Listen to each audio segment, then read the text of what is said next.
آج ہم ایسی شخصیت کے بارے میں بات کرنے والے ہیں جو اتنے مشہور نہیں ہیں۔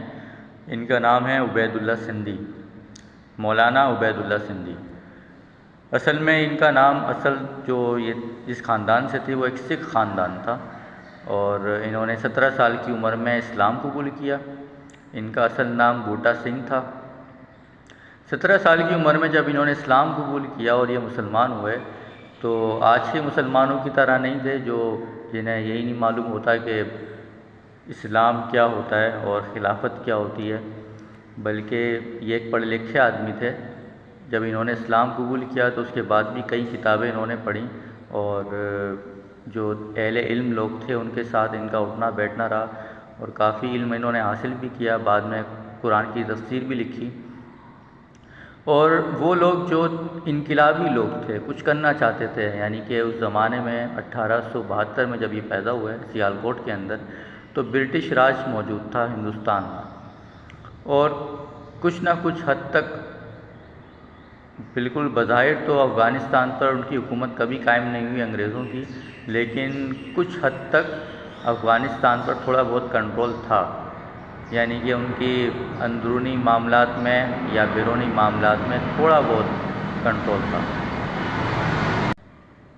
اس لیے جب وہ کابل گئے اور وہاں پہ انہوں نے اپنی مرکزی یعنی ایک عبوری حکومت قائم کی، اور اس کے وزیر داخلہ بنے کابل کے اندر، لیکن بعد میں وہ وہاں زیادہ رہ نہ سکے، کیونکہ افغانستان پر جیسے کہ میں نے بتایا کہ تھوڑا بہت کنٹرول تھا برٹش کا، تو انہوں نے عبید اللہ سندھی کو وہاں سے جلا وطن کر دیا۔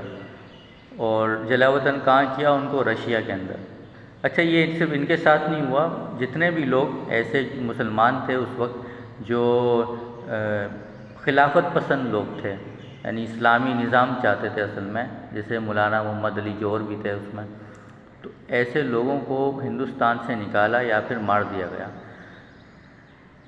مولانا محمد علی جوہر کو بھیجا تھا فلسطین، اور ان کو مولانا عبید اللہ سندھی کو جلا وطن کیا رشیا کے اندر۔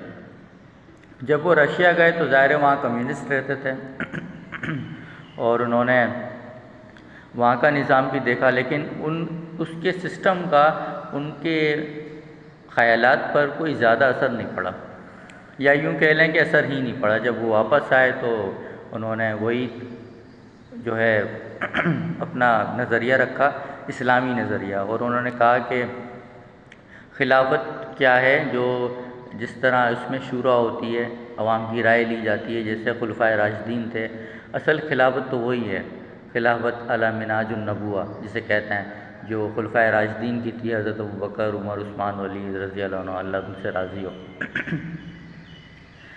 تو اس خلافت کے وہ حامی تھے، اور اسی کی تحریک انہوں نے زندگی بھر چلائی، اور آخر میں ان کا انتقال ہوا رحیم یار خان میں 1944، پاکستان بننے سے پہلے۔